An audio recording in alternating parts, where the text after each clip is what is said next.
que en múltiples ocasiones hemos escuchado o leído que si cada vez el DSM hacina más y más trastornos mentales, es básicamente porque interesa.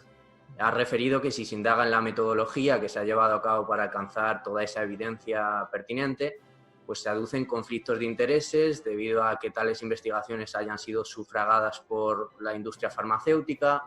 Y no sé si nos podrías desarrollar un poquito más todo esto, hablarnos de cómo fuiste llegando a ese tipo de inferencias, y queríamos, pues eso, acotar ahora y centrarnos en esto.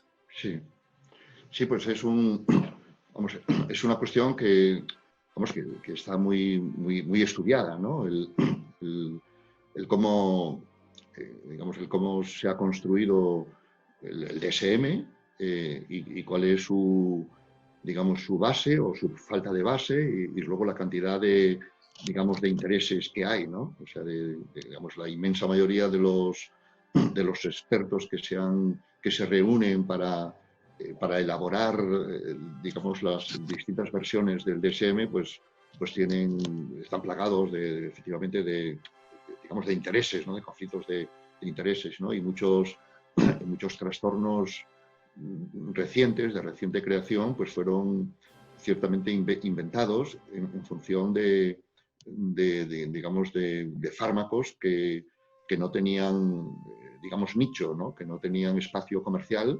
y la manera de darles salida, digamos, a fármacos es creando enfermedades, ¿no? Enfermedades que luego terminan, es decir, que se objetivan, que se hacen oficiales cuando pasan a formar parte del catálogo del DSM, ¿no? El DSM. Entonces hay muchas presiones para eso. Nosotros hemos estudiado esto, digamos, en tiempos, ¿no? En un libro de 2007, junto con mi colega, que es profesor de psicobiología en mi facultad, Héctor González Pardo, y yo hemos escrito un libro pues, que se titula La invención de trastornos mentales, ¿no? Y de allí ponemos ejemplos clarísimos, digamos que se conoce su historia, pero perfectísimamente, pues como o sea, como el trastorno de pánico, como la fobia social,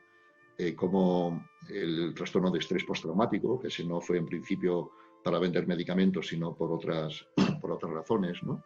Y entonces, bueno, pues fue, en fin, eso está muy estudiado y es algo ya, digamos, muy conocido. Y eso puede ocurrir precisamente porque la psicología y la psiquiatría lo mismo no son ciencias naturales. Eso no pasa, no puede pasar tan fácilmente en cualquier otra especialidad de la medicina. Eso puede pasar en psicología y psiquiatría, donde los fenómenos pueden ser, digamos, moldeados y pueden ser influidos y pueden, digamos, terminar por ser hechos reales, ¿no? Yo utilizo una fórmula muy a menudo para esto, ¿no?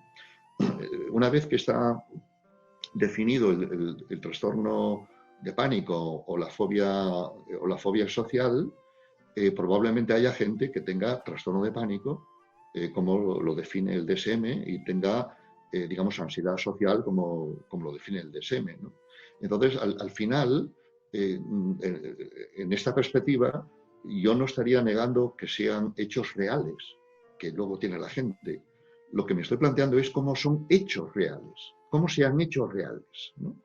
Entonces, esto, pues efectivamente, tiene que ver, digamos, con prácticas clínicas, con prácticas institucionales, con definiciones, con cuestionarios, con la selección de unos ítems, digamos, que encajen muy bien digamos, con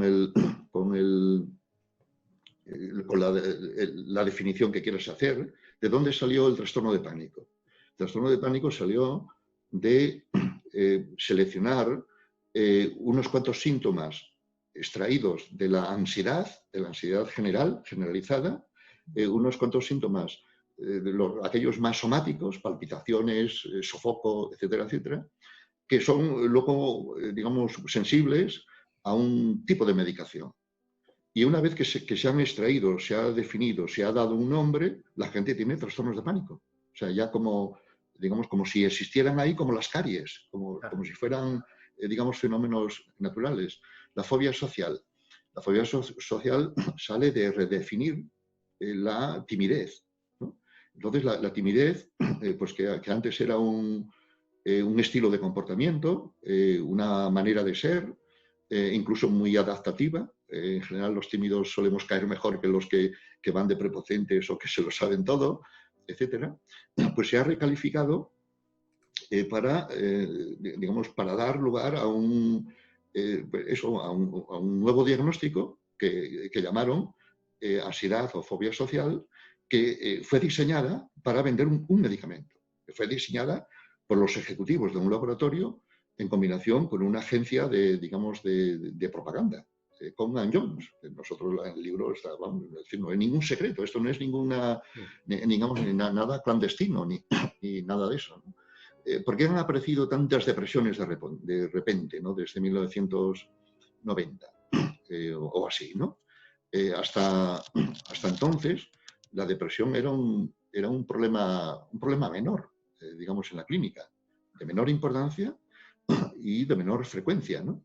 Quitando los casos, digamos, más extremos de la psicosis maníaco-depresiva o de la melancolía, etcétera, pues pero que eran, digamos, raros, digamos, incluso, ¿no?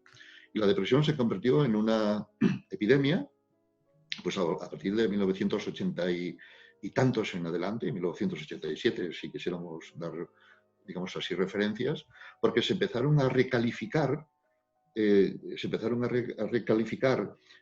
pues problemas normales, experiencias, digamos, cotidianas, se empezaron a recalificar otro tipo digamos, de dolencias, y entonces dio lugar a, pues a esa inflación del diagnóstico, pues naturalmente con ocasión del Prozac, ¿no? Entonces el Prozac se estaba desarrollando a lo largo de 1980, se aprobó y se lanzó en 1987, justo también con el DSM-3R, ¿no? Cuando se ha revisado.